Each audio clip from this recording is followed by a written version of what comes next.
Exactement, ouais. Exact. Par l'émission du crédit. Exactement. Maintenant, quels avantages spécifiques les pays de la Confédération, l'Alliance du Sahel pourraient espérer obtenir en établissant leur propre système monétaire, notamment en termes de politique monétaire, de politique budgétaire et d'intégration de leur économie?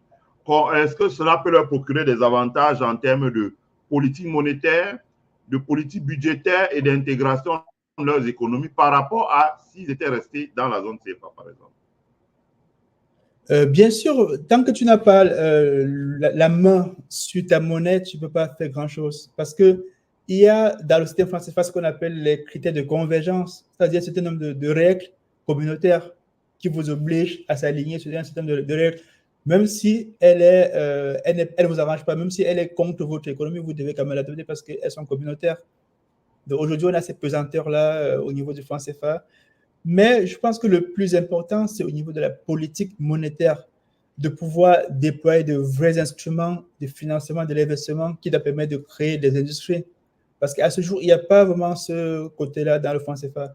Lorsque je regarde les politiques monétaires des banques comme par exemple justement la Banque centrale du Nigeria ou bien même la Fed qui est la référence en termes de banque centrale, tu vois, ils ont des objectifs pas seulement financiers, mais également économiques. Par exemple, l'emploi, le chômage.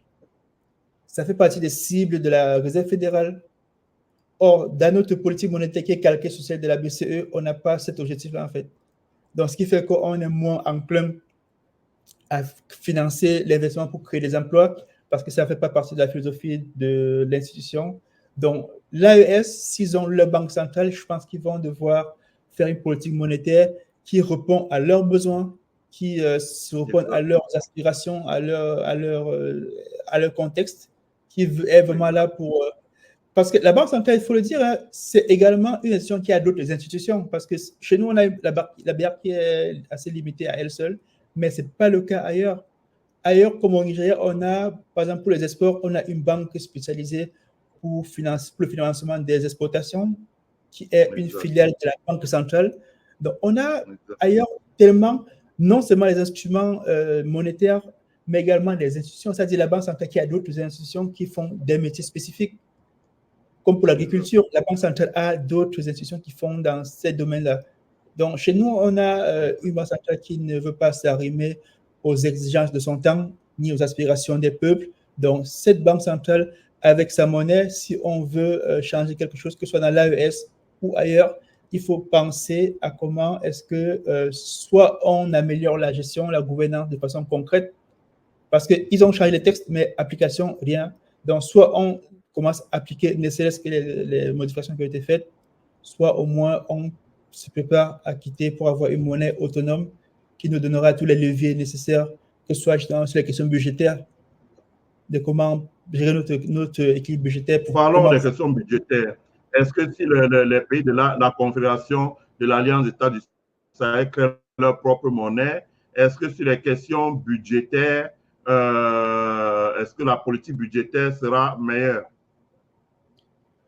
Moi, je pense que oui, parce que budget, ça veut dire ressources et emploi. Donc, du coup, si on améliore les ressources, naturellement, on aura des emplois beaucoup plus importants. Donc, améliorer les ressources, c'est-à-dire soit améliorer la production industrielle, qui permet d'améliorer le volume des impôts collectés, soit de façon générale, même rien que la bonne gouvernance que peut amener une monnaie qui est autonome, ça fait qu'on a des meilleures politiques, on a un budget beaucoup plus important, on a une meilleure discipline budgétaire. Je prends un exemple. Oui. Je prendrai un exemple. Est-ce que, par exemple, le Mali a ce qu'ils appellent la Banque de développement de l'habitat? Est-ce que s'ils ont leur propre système monétaire, le trésor malien ne peut pas procéder à l'émission des bons de trésor? Où on a vu le Burkina qui a créé la Banque des dépôts de l'État et du trésor, la Banque des dépôts du trésor. Ça veut dire que désormais, au lieu que les ressources des entreprises d'État, et c'est d'ailleurs le reproche qu'on a souvent fait au le pouvoir politique de leur pays, elles ont l'influence sur nos dirigeants politiques et surtout au ministère des Finances. Et dès qu'elles ouvrent les portes, elles reçoivent par exemple 20% des dépôts de toutes les grandes entreprises de l'État. Si tu ouvres la porte au Cameroun et qu'on commence à te donner 20% des dépôts, la CNPS, de la Sonara, de la SNH avec ses filiales, Ansoso, etc., toutes ces entreprises d'État-là, si on commence à te déposer 20% de leurs dépôts, ben, tu peux dormir tranquille.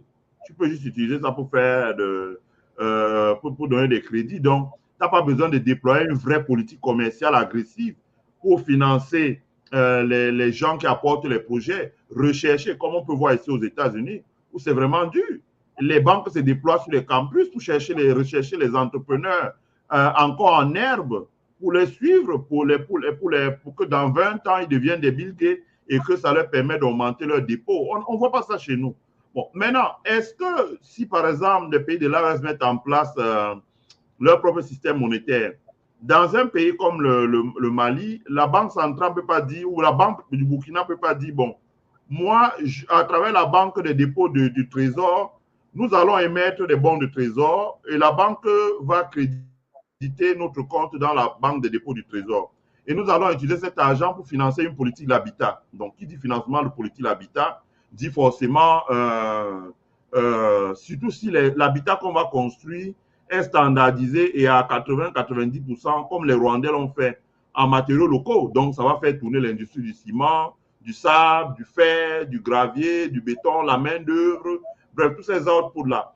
Est-ce que, vu sur cet angle, une combinaison de la politique monétaire et budgétaire ne peut pas être avantageuse pour les pays de l'AES, par exemple, par rapport aux pays de la zone CFA où ce ne serait pas possible?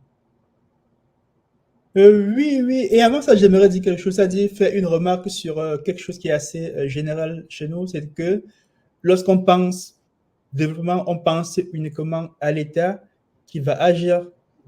Donc, et je pense qu'il faut, l'AES, par exemple, doit être un peu plus libéral, c'est-à-dire essayer plutôt de créer le cadre pour que le secteur privé prospère.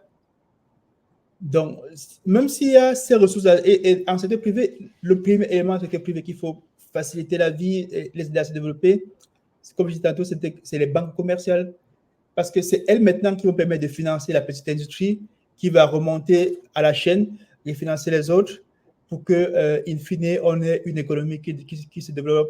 Parce que tu parles de l'habitat. L'habitat a quel problème en Afrique spécialement, c'est que les capitaux pour construire les bâtiments, ça, il y en a vraiment énormément. Par contre, c'est le cycle de vie de l'habitat qui est problématique parce que du fait du sous-emploi, ça fait que les crédits sont très incertains. Le taux d'impayé, c'est souvent important. C'est pour ça en fait, que les banques d'habitat, ça échoue chez nous. Donc, si on veut penser une politique d'habitat, il ne faut pas juste penser aux capitaux pour construire, mais il faut penser comment avoir une classe moyenne importante pour pouvoir payer la dette mortgage, la dette de l'habitat de façon normale, sans qu'il y ait des échecs qui entraînent justement plus tard de la faillite de la banque. Donc, l'approche... Yannick, Oui. est-ce que par exemple sur un pays comme disons l'Europe, sur l'Europe là, est-ce Oui. que ce serait difficile de trouver 100 000 Maliens qui sont capables, par exemple, quand on construit les logements chez eux, c'est ce qu'ont fait les Rwandais. Ils avaient une forte diaspora en Belgique, en Europe, etc.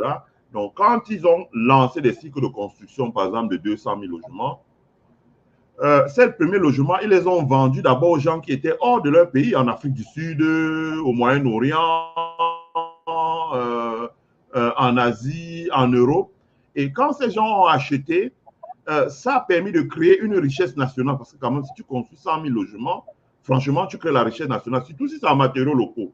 Parce que les industries vont tourner, la main-d'œuvre vont tourner, les entrepreneurs locaux vont tourner et l'argent vient de l'extérieur. Donc, massivement, ça est en devise, ça équilibre la balance et il y a assez d'argent dans les comptes maintenant. Entre-temps, les travailleurs de ces industries, sur les chantiers, etc., sur un cycle d'une décennie, ça permet rapidement de constituer une classe moyenne. Puisque Aïdjo, du fait qu'il avait lancé la culture du cacao, du café, l'EVA, tout ça, rapidement, ça a permis de faire apparaître une classe moyenne dans notre pays. Bon, ce que les Rwandais ont fait. Est-ce que le Mali, par exemple, quand on regarde la diaspora malienne en Europe, la diaspora burkinabé, la diaspora nigérienne dans les pays du Moyen-Orient, moi j'ai vu leur premier ministre se déplacer en Arabie Saoudite. Il y a près d'1 million de Nigériens en Arabie Saoudite et dans les Émirats arabes qui travaillent, qui ont beaucoup d'argent. En Libye, il y a près d'1 million de Nigérians. Donc, est-ce que ces gens-là, tu as 2 millions de Nigérians parce qu'ils posaient des problèmes de passeport, etc.